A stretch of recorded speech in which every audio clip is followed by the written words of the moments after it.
Gas ವ್ಯತ್ಯಾಸ ಆಗಿರೋ ಕಾರಣಕ್ಕೆ ಹೋಟೆಲ್ ಬಂದ್ ಆಗುತ್ತೆ ಅನ್ನುವಂತಹ ಮಾತಿತ್ತು. ಆದ್ರೆ ಯಾವ ಹೋಟೆಲ್ ಕೂಡ ಬಂದ್ ಮಾಡಲ್ಲ, ಪರ್ಯಾಯ ವ್ಯವಸ್ಥೆಯನ್ನ ಮಾಡಿಕೊಳ್ತೇವೆ ಅಂತ ಬೆಂಗಳೂರು ಹೋಟೆಲ್ ಮಾಲೀಕರ ಸಂಘ ಹೇಳಿತ್ತು. ಹಾಗಿದ್ರೂ ಇವತ್ತು ಪರಿಸ್ಥಿತಿ ಹೇಗಿತ್ತು ಅನ್ನೋ ಕಂಪ್ಲೀಟ್ ಪಿಕ್ಚರ್ ಇಲ್ಲಿದೆ ನೋಡಿ.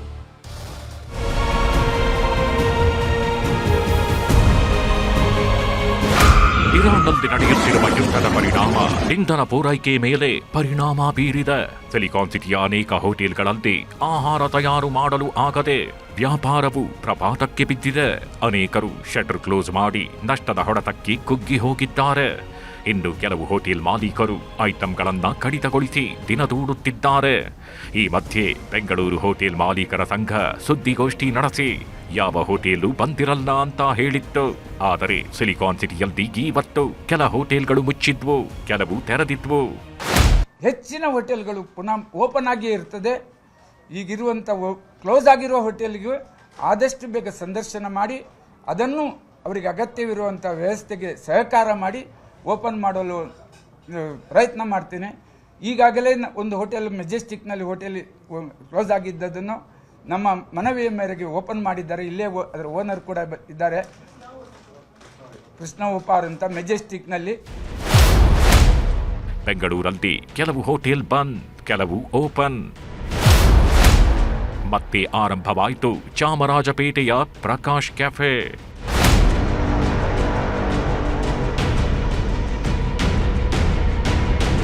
ಹೋಟೆಲ್ ಬಂದ್ ಮಾಡಲ್ದ, ಪರ್ಯಾಯ ವ್ಯವಸ್ಥೆ ಮಾಡಿಕೊಳ್ತೀವಿ ಅಂತಿದ್ರಲ್ಲ ಅಂತ ನ್ಯೂಸ್ 18 ರಿಯಾಲಿಟಿ ಚೆಕ್ ನಡೆಸಿತ್ತು. ಈ ವೇಳೆ ಕೆಲವು ಹೋಟೆಲ್ ಓಪನ್ ಇದ್ರೆ ಇನ್ನು ಕೆಲವು ಹೋಟೆಲ್ಗಳು ಗ್ಯಾಸ್ ಇಲ್ಲದೆ ಕ್ಲೋಸ್ ಆಗಿದ್ವು. ಮೆಜೆಸ್ಟಿಕ್ನಲ್ಲಿ 2 ದಿನಗಳಿಂದ ಬಂದ್ ಆಗಿರೋ ಉಡುಪಿ ಆತಿಥ್ಯ ಇವತ್ತು ಕ್ಲೋಸ್ ಆಗಿತ್ತು. ಆದರೆ ಕದಂಬ ಹೋಟೆಲ್ ಯೂನಿಟ್ ಆಗಿರೋ ಕೃಷ್ಣ ವೈಭವ್ ಬಾಗಿಲು ತೆರೆದಿತ್ತು.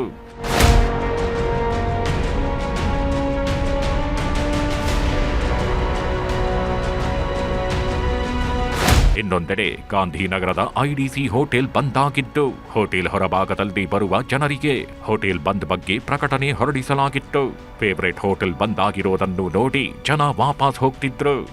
ಗಾಂಧಿನಗರದ ಪ್ರಸಿದ್ಧ ಐಡಿಸಿ ಕಿಚನ್ ಔಟ್ಲೆಟ್ ಬಂದ್ ಆಗಿದೆ. ನಾನೀಗ ಅದರ ಮುಂಭಾಗದಲ್ಲಿದ್ದೀನಿ. ನಿನ್ನೆ ಮಧ್ಯಾಹ್ನ 3 ಗಂಟೆಯಿಂದಲೂ ಕೂಡ ಕಮರ್ಷಿಯಲ್ ಗ್ಯಾಸ್ ವ್ಯತ್ಯಯ ಹಿನ್ನೆಲೆ ಹೋಟೆಲ್ ಬಂದ್ ಆಗಿದೆ. ಜೊತೆಗೆ ಒಂದು ಬೋರ್ಡ್ ಕೂಡ ಅಳವಡಿಕೆ ಮಾಡಿದ್ದಾರೆ. ಅನಿಲ ಪೂರೈಕೆ ಸಮಸ್ಯೆಗಳಿಂದಾಗಿ ಮುಂದಿನ ಸೂಚನೆ ಬರುವವರೆಗೂ ಕೂಡ ಈ ಔಟ್ಲೆಟ್ ಮುಚ್ಚಲ್ಪಡುತ್ತದೆ ಅನ್ನುವಂತಹ ಒಂದು ಪ್ರಕಟಣೆಯನ್ನು ಕೂಡ ಬಂದಿರುವಂತಹ ಜನರಿಗೆ ಒಂದು ಪ್ರಕಟಣೆಯನ್ನು ಕೂಡ ಹಾಕಿರುವಂತದ್ದು.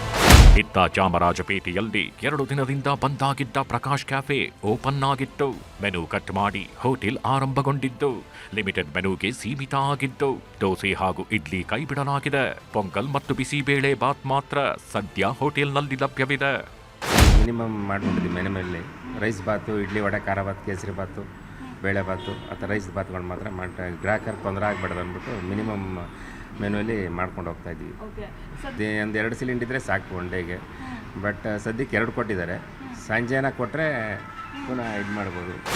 ರಾಜಾಜಿನಗರ ಭಾಗಕ್ಕೆ ಹೋದಾಗ ನವರಂಕಡೆ ಅನೇಕ ಹೋಟೆಲ್ಗಳ ಶಟರ್ ಕ್ಲೋಸ್ ಆಗಿದ್ವು. ಸಿಲಿಕಾನ್ ಸಿಟಿಯ ಅನೇಕ ಹೋಟೆಲ್ಗಳು ಇವತ್ತು ಕ್ಲೋಸ್ ಆಗಿದ್ದವು. Pragathi Shetty, news 18 Bengaluru. Iran versus America Israel ಯುದ್ಧದಿಂದ ಸಿಲಿಕಾನ್ ಸಿಟಿಯಲ್ಲಿ ಸಾಲು ಸಾಲು ಸಮಸ್ಯೆ ಉಲ್ಬಣಗೊಂಡಿದೆ. ಹೋಟೆಲ್ ಬಳಿಕ ಇಂದಿರಾ ಕ್ಯಾಂಟೀನ್ಗಳು ಗ್ಯಾಸ್ ಇಲ್ಲದೆ ಬಂದ್ ಆಗಿವೆ. ಇಂದಿರಾ ಕ್ಯಾಂಟೀನ್ ಆಹಾರವನ್ನೇ ನಂಬಿಕೊಂಡ ಜನರು ಪರದಾಡುವಂತಾಗಿದೆ.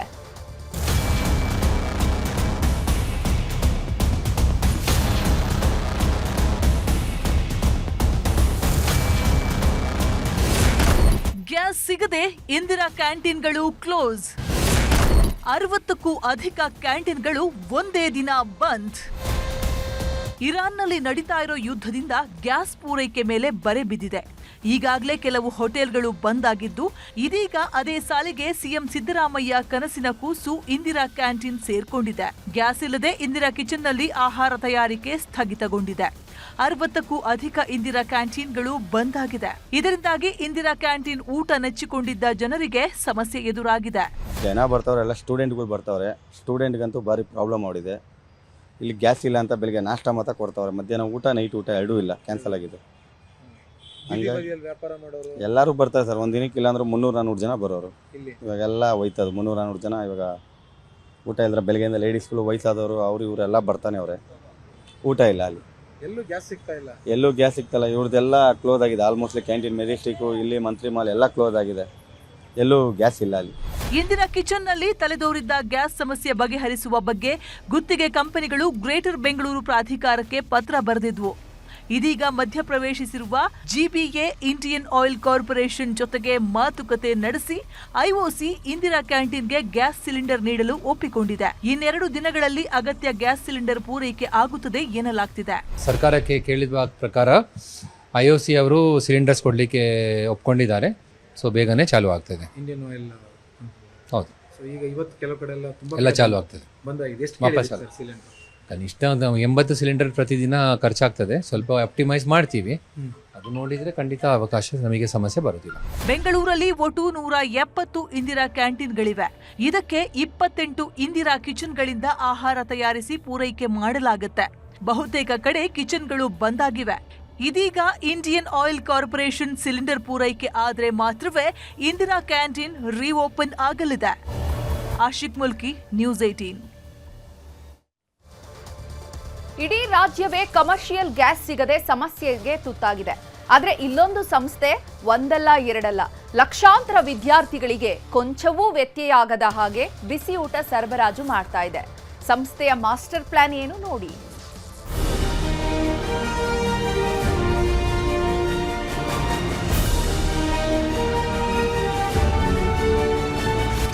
ಅದಮ್ಯ ಚೇತನ ಸಂಸ್ಥೆಗೆ ಬೇಕಿಲ್ಲ ಎಲ್ಪಿಜಿ. ಲಕ್ಷಾಂತರ ಮಕ್ಕಳಿಗೆ ರೆಡಿ ಆಗುತ್ತೆ ಅಡುಗೆ. ಇರಾನ್ ಮತ್ತು ಇಸ್ರೇಲ್ ಯುದ್ಧದಿಂದ ರಾಜ್ಯದಲ್ಲಿ ಗ್ಯಾಸ್ ಸಿಲಿಂಡರ್ ಪೂರೈಕೆ ಮೇಲೆ ವ್ಯತಿರಿಕ್ತ ಪರಿಣಾಮ ಬೀರಿದೆ. ಹೋಟೆಲ್ ಉದ್ಯಮ ನೆಲಕಚ್ಚಿದೆ. ಗ್ಯಾಸ್ ಸಿಲಿಂಡರ್ ಕೊರತೆ ರಾಜ್ಯ ರಾಜಕೀಯ ಕೆಸರೆರಚಾಟಕ್ಕೆ ಕೂಡ ಕಾರಣವಾಗಿದೆ.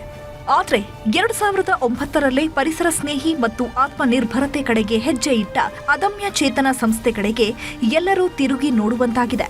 ಗ್ಯಾಸ್ ಬಳಸದೆ ಅಡುಗೆ ಮಾಡುವ ವಿಧಾನ ಎಲ್ಲೆಡೆ ಚರ್ಚೆಯಾಗ್ತಿದೆ.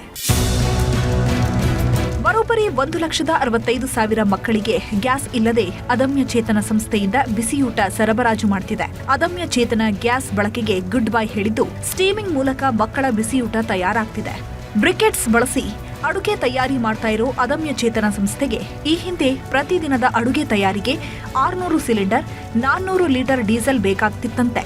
ಇದೀಗ ಪರಿಸರ ಸ್ನೇಹಿ ಅಡುಗೆ ಮನೆಯನ್ನ ಪರ್ಯಾಯವಾಗಿ ಬಳಸಲಾಗ್ತಿದೆ. 2009ಕ್ಕೆ ನಾವು ನಿರ್ಣಯ ಮಾಡಿದ್ವಿ. ನಾವು ಒಂದು ಹಂತಕ್ಕೆ ಬಂದಿದ್ದೀವಿ. ಈ ಎಲ್ಲ ಕಾಂಬಿನೇಷನಿಂದ ಬ್ರಿಕೆಟ್ಸ್, ಪೆಲೆಟ್ಸ್, ಬಯೋಗ್ಯಾಸ್ ಮತ್ತು ತೆಂಗಿನ ಚಿಪ್ಪು, ಈ 4 ಸಂಗತಿಗಳಿಂದ ನಾವು ಸಂಪೂರ್ಣವಾಗಿ LPG ನಿಲ್ಲಿಸಬೇಕು ಅಂತ 2009ರಿಂದ ಇಲ್ಲಿಯವರೆಗೆ ನಾನು ಅಂದರೆ ಮೊದಲೆಲ್ಲ ದಿನಕ್ಕೆ 50 ಸಿಲಿಂಡ್ರ್ ಉಪಯೋಗಿಸ್ತಾ ಇರುವಂಥ ಅಡುಗೆ ಮನೆ ಇದು. ಈಗ 2009ರಿಂದ ಇಲ್ಲಿ ಇವತ್ತಿನವರೆಗೆ 1 ಸಿಲಿಂಡ್ರು ನಮ್ಮ ಕಂಪೌಂಡಲ್ಲಿ ಬರದೇ ಇರುವಂಗೆ ನಾವು ನೋಡ್ಕೊಂಡಿದ್ದೀವಿ.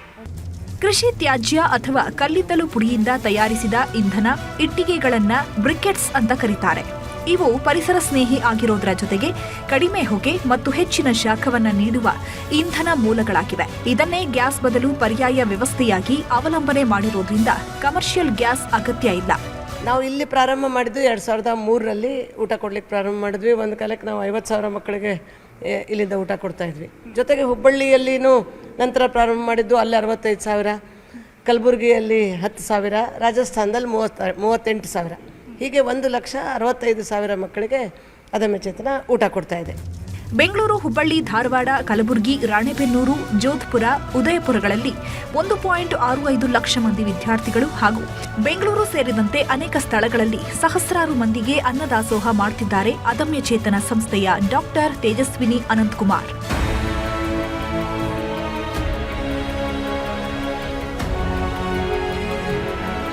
ಸರ್ಕಾರ ಹಾಗೂ ಖಾಸಗಿ ಹೋಟೆಲ್ನವರು ಕೂಡ ಇದೇ ರೀತಿ ಪರಿಸರ ಸ್ನೇಹಿ ವಿಧಾನದಲ್ಲಿ ಅಡುಗೆ ತಯಾರಿಗೆ ಒತ್ತು ನೀಡಿದ್ರೆ ಸಾವಿರಾರು ಕಿಲೋಮೀಟರ್ ದೂರದ ಇರಾನ್ ಇಸ್ರೇಲ್ ಯುದ್ಧ ನಮಗೆ ತಟ್ಟೋದೇ ಇಲ್ಲ.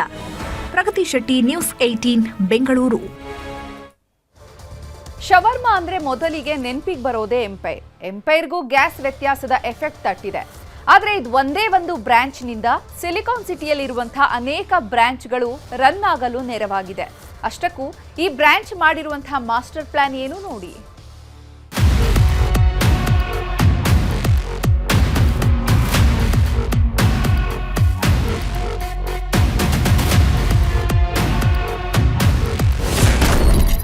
ಬಗೆ ಬಗೆಯ ಮಾಂಸಾಹಾರಿ ಖಾದ್ಯಗಳಿಗೆ ಬ್ರೇಕ್. ಎಂಪೇರ್ಗೂ ಕಮರ್ಷಿಯಲ್ ಗ್ಯಾಸ್ ಎಫೆಕ್ಟ್.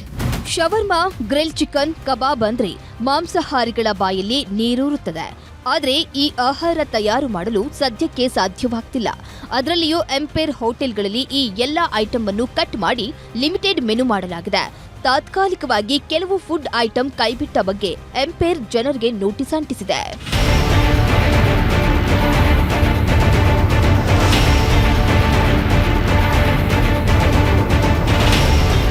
ಬಹುತೇಕ ಹೆಚ್ಚು ಬೇಡಿಕೆ ಇರೋ ಐಟಂಗಳನ್ನೇ ಎಂಪೇರ್ ಮೆನುವಿನಲ್ಲಿ ಕೈಬಿಡಲಾಗಿದ್ದು, ಹೆಚ್ಚು ಗ್ಯಾಸ್ ಬಳಕೆ ಆಗುವ ಆಹಾರ ಪದಾರ್ಥಗಳಿಗೆ ಬ್ರೇಕ್ ಹಾಕಲಾಗಿದೆ.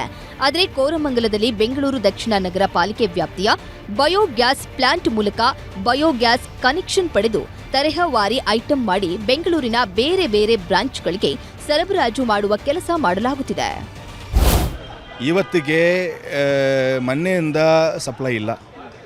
ಆಲ್ಟರ್ನೇಟಿವ್ ಸೊಲ್ಯೂಷನ್ ಅಂದರೆ ನಮ್ಮ ಕೋರಮಂಗಲ ಹೋಟ್ಲದಲ್ಲಿ ಬಯೋಗ್ಯಾಸ್ ಇದು ಪರಿಸ್ಥಿತಿ ಇದೆ. ಯಾಕೆಂದರೆ ಪಕ್ಕದಲ್ಲಿ ನಮ್ಮ ಸಾಲಿಡ್ ವೇಸ್ಟ್ ಮ್ಯಾನೇಜ್ಮೆಂಟ್ ಪ್ಲಾಂಟ್ ಇದೆಯಲ್ಲ, ಅಲ್ಲಿಂದ ಒಂದು ಡೈರೆಕ್ಟ್ ಲೈನ್ ಇಟ್ಬಿಟ್ಟು ನಮಗೆ ಅವ್ರಿಗೆ ಅಲ್ಲಿಂದ we are able to cover most of our cooking. So ಅದು ಬಿಟ್ಟು ನಮ್ಮ ಮೆನು ರಿಡಕ್ಷನ್ ಮಾಡಿದ್ದೀವಿ. ಆಲ್ಮೋಸ್ಟ್ ಒಂದು 100 ಐಟಮ್ಸ್ ಇದ್ದರೆ we've come down to about 15 items. Koramangala ಭಾಗದ ಸುಮಾರು 8.5 ಟನ್ ವೆಟ್ ಕಸವನ್ನು ಲಿಕ್ವಿಡ್ ಫಾರ್ಮ್ಗೆ ಕನ್ವರ್ಟ್ ಮಾಡಿ ಅದನ್ನು ಡೈಜೆಸ್ಟರ್ ಮೂಲಕ ಗ್ಯಾಸ್ ಪ್ರೊಡ್ಯೂಸ್ ಮಾಡಲಾಗುತ್ತೆ. ಆ ಬಳಿಕ ಬಲೂನ್ನಲ್ಲಿ ಗ್ಯಾಸ್ ಸ್ಟೋರ್ ಆಗಿರುತ್ತದೆ. ಅಲ್ಲಿ 3 ರೀತಿಯ ಗ್ಯಾಸ್ ಉತ್ಪಾದನೆ ಆಗುತ್ತೆ. ಆ ಪೈಕಿ ಮಿಥೇನ್ ಪ್ರತ್ಯಕ್ಷ ಮಾಡಿ ಎಂಪೇರ್ ಹೋಟೆಲ್ಗೆ ಸರಬರಾಜು ಮಾಡಲಾಗುತ್ತಿದೆ. ಇದೇ ಬಯೋಗ್ಯಾಸ್ ಮೂಲಕ ಬೆಂಗಳೂರಿನ ಹಲವು ಎಂಪೇರ್ ರನ್ ಆಗ್ತಿದೆ ಅನ್ನೋದು ವಿಶೇಷ. ನಾವು ಏನು ಮಾಡ್ತಾ ಇದ್ದೀವಿ, ಎಂಪೈರಿಂದ ಏನು ಮಾಡ್ತಾ ಇದ್ದೀವಿ ಅಂದರೆ, ಮೊದಲನೇ ನಾವು ಸ್ಟೆಪ್ ತಗೊಂಡದ್ದು ಈ ಗ್ಯಾಸು ಅತಿಯಾಗಿ ಉಪಯೋಗಿಸ್ತಾ ಇರುವಂಥ ಕೆಲವು ಐಟಮ್ಗಳನ್ನು ಮೆನುವಿಂದ ಕಟ್ ಮಾಡಿದ್ದೀವಿ. ಎರಡನೇದಾಗಿ ನಾವು ಈಗ ಕೋರಮಂಗಲದಲ್ಲಿ ನಮಗೆ ಒಂದು ಬಯೋಗ್ಯಾಸ್ ಮುಖಾಂತರ ಕೋರಮಂಗಲಕ್ಕೆ ಸಿಗೋದ್ರಿಂದ ಕೋರಮಂಗಲದಲ್ಲಿ ಯಾವುದೇ ಐಟಮನ್ನು ಟ್ರಿಮ್ ಮಾಡದೆ ಮ್ಯಾಕ್ಸಿಮಮ್ ನಾವು ಕಸ್ಟಮರ್ಗೆ ಫುಡ್ಡನ್ನು ಕೊಡುವಂಥ ಒಂದು ವ್ಯವಸ್ಥೆಯನ್ನು ನಾವು ಮಾಡಿಕೊಂಡಿದ್ದೇವೆ. ಮೆನುವನ್ನು ಟ್ರಿಮ್ ಮಾಡಿ ಗ್ರಾಹಕರಿಗೆ ತಲುಪುವಂಥ ಎಲ್ಲ ವ್ಯವಸ್ಥೆಯನ್ನು ನಾವು ನಮ್ಮ ಎಲ್ಲ ಬ್ರಾಂಚ್ಗಳಲ್ಲಿ ಮಾಡಿಕೊಂಡಿದ್ದೇವೆ. ಇರಾನ್ ಮೇಲೆ ಅಮೆರಿಕ, ಇಸ್ರೇಲ್ ನಡೆಸುತ್ತಿರುವ ದಾಳಿಯಿಂದ ಕೊಲ್ಲಿ ರಾಷ್ಟ್ರಗಳಲ್ಲಿ ಆತಂಕದ ಕಾರ್ಮೋಡ ಕವಿದಿದೆ. ಇಂಧನ ಪೂರೈಕೆ ಮೇಲೆ ಪರಿಣಾಮ ಆಗಿರುವ ಕಾರಣಕ್ಕೆ ಹೋಟೆಲ್ಗಳು ಬಂದ್ ಆಗಿವೆ. ಆದರೆ ಎಂಪೇರ್ಗೆ ದೊಡ್ಡ ಪರಿಣಾಮ ಆಗಿಲ್ಲ ಅನ್ನೋದು ವಿಶೇಷ. ಕಳೆದ 4 ವರ್ಷದ ಹಿಂದೆಯೇ ಬಯೋಗ್ಯಾಸ್ ಅಳವಡಿಕೆ ಮಾಡಿಕೊಂಡ ಕಾರಣ ಆಪತ್ಕಾಲದಲ್ಲಿ ಸಹಕಾರಿಯಾಗಿದೆ. ಪ್ರಗತಿ ಶೆಟ್ಟಿ, ನ್ಯೂಸ್ 18 ಬೆಂಗಳೂರು.